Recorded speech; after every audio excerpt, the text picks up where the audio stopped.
Assalamualaikum warahmatullahi wabarakatuh dan salam sejahtera. Bertemu kembali kita dalam kelas Bahasa Melayu tahun 5 bersama Cikgu Reza.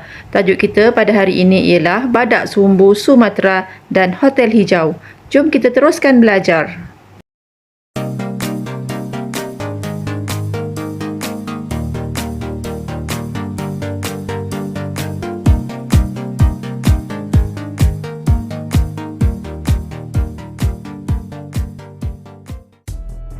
Hari ini kita akan belajar aspek tata bahasa iaitu ayat aktif dan ayat pasif. Manakala aktiviti yang akan kita jalankan ialah mengenal pasti dan membina ayat aktif dan ayat pasif. Sebelum itu, kita kenali dulu apakah ayat aktif. Ayat aktif ialah ayat yang mengandungi kata kerja yang mengutamakan subjek asal. Kita lihat pula ciri-cirinya. Ayat aktif mempunyai kata kerja berimbuhan men, ber atau kata kerja asal.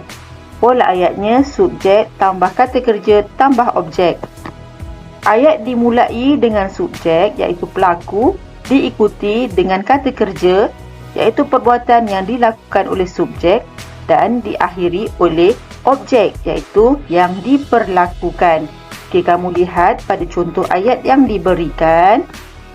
Afifi memelihara alam. Okey, Afifi ialah subjek iaitu pelaku.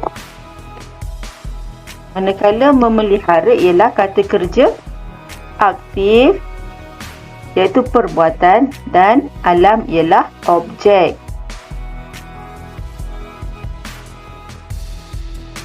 Okay, seterusnya kita lihat pada ayat pasif pula. Apakah ayat pasif? Ayat pasif ialah ayat yang mengandungi kata kerja yang mengutamakan objek asal sebagai subjek baharu. Okey, kita lihat pada ciri-cirinya. Okey, kata kerjanya mempunyai imbuhan di. Pola ayatnya ialah objek, kata kerja dan diikuti oleh subjek. Jikalau subjek adalah pelaku diri pertama, saya atau aku, atau diri kedua, awak, kamu, engkau, maka kita tidak perlu meletakkan imbuhan di dan juga kata sendi nama oleh. Okey, kita lihat pada contoh ayat pasif. Alam disayangi Afifi. Okey, perhatikan di sini ya, apabila ayat pasif objeknya berada di hadapan, manakala subjeknya berada di belakang.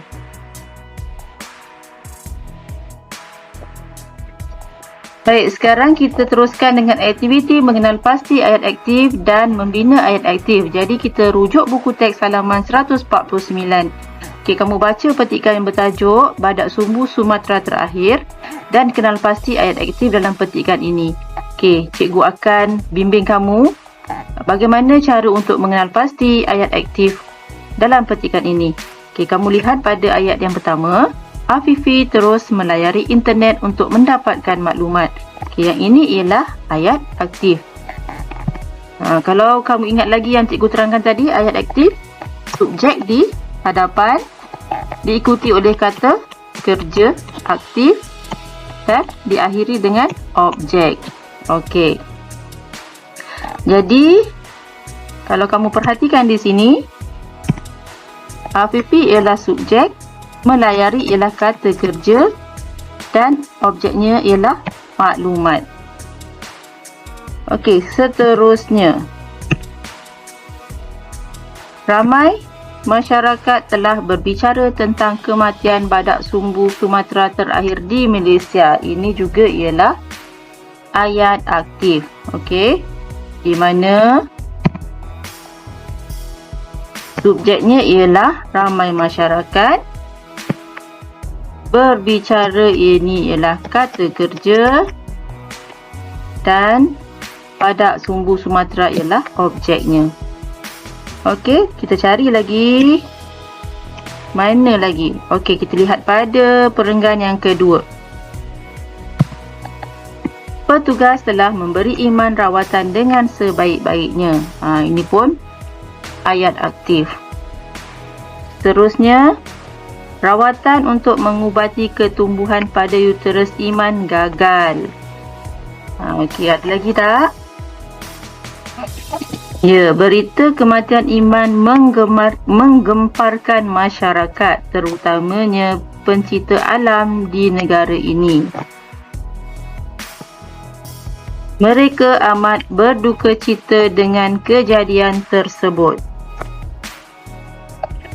Untuk perenggan yang terakhir, cikgu nak kamu cuba kenal pasti yang mana satu ayat aktif. Okey, kita teruskan dengan aktiviti membina ayat aktif berdasarkan gambar yang telah diberikan. Okey, perkataannya ialah terkejut.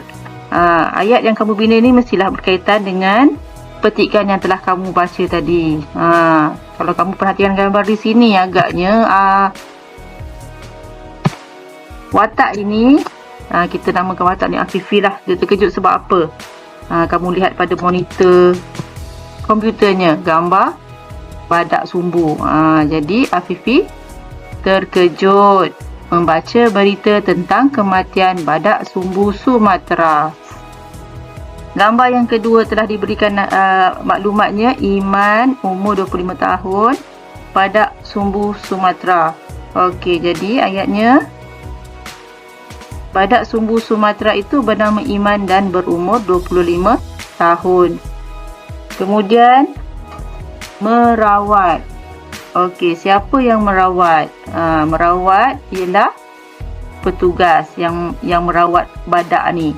Okey, jadi ayatnya, petugas di Santuari Badak Borneo merawat Iman dengan sebaik-baiknya. Okey, untuk gambar yang ketiga dan yang gambar yang keempat dan gambar yang kelima. Okey, kita boleh sambungkan ayat yang diberikan ini. Kita sepatutnya bersama-sama menjaga alam sekitar supaya hidupan liar tidak terancam. Kita perlu, untuk sambungkan ini, kita ambil kata kerja memelihara dan berharap. Okey, jadi ayatnya, kita perlu memelihara alam dengan menanam banyak pokok demi kelestarian alam. Iman berharap badak sumbu Sumatera dapat dibiakkan semula. Baik, kita teruskan dengan buku teks halaman 150. Aktiviti mengenal pasti dan memahami ayat pasif dalam teks. Jadi kamu baca petikan hotel hijau dan cuba kenal pasti ayat pasif yang terdapat dalam petikan ini. Okey, cikgu akan bimbing kamu bagaimana cara untuk mengenal pasti ayat pasif. Kamu lihat pada ayat yang pertama. Ayah, hotel itu diiktiraf oleh kerajaan sebagai hotel hijau. Okey, ini ialah ayat pasif. Ayat pasif mestilah dimulakan dengan objek, diikuti dengan kata kerja pasif dan diakhiri dengan subjek. Okey, jadi kamu perhatikan di sini, hotel ini ialah objek, diiktiraf ini ialah kata kerja pasif, hotel hijau ini ialah subjek. Biasanya, ayat aktif akan menggunakan kata kerja pasif yang mempunyai imbuhan di hadapan. Okey, kita kenal pasti lagi yang mana ayat pasif di sini. Okey, seterusnya, mentol lampu cekap tenaga juga digunakan oleh pihak hotel. Ini ialah ayat pasif. Penggunaan tenaga elektrik dapat dijimatkan. Okay, kemudian, tetamu digalakkan berbasikal ke sesuatu destinasi yang berdekatan. Seterusnya, dengan cara ini pencemaran dapat kita kurangkan. Okey, dan yang terakhir, dengan itu kedatangan pelancong hijau dapat kita tingkatkan. Okey, seterusnya kamu dikehendaki menukarkan ayat aktif yang diberikan kepada ayat pasif. Kita baca dulu petikan yang diberikan ni. Pihak hotel hijau menyarankan pelanggannya menjimatkan penggunaan air. Okey, jadi Di sini kamu kena kenal pasti dulu yang mana satu subjek dan yang mana satu objeknya, serta yang mana kata kerjanya. Jadi untuk jadikan ayat pasif, kita letakkan subjek di belakang. Okey. Lihat di sini, pihak hotel ini ialah subjek. Menyarankan ini ialah kata kerja aktif. Penggunaan ayat ini ialah objek. Jadi kita letakkan objek di hadapan. Okey, jadi ayatnya ialah penjimatan penggunaan air disarankan oleh pihak hotel hijau kepada pelanggannya. Sekian saja untuk hari ini. Selamat belajar dan jumpa lagi. Assalamualaikum warahmatullahi wabarakatuh. Bye.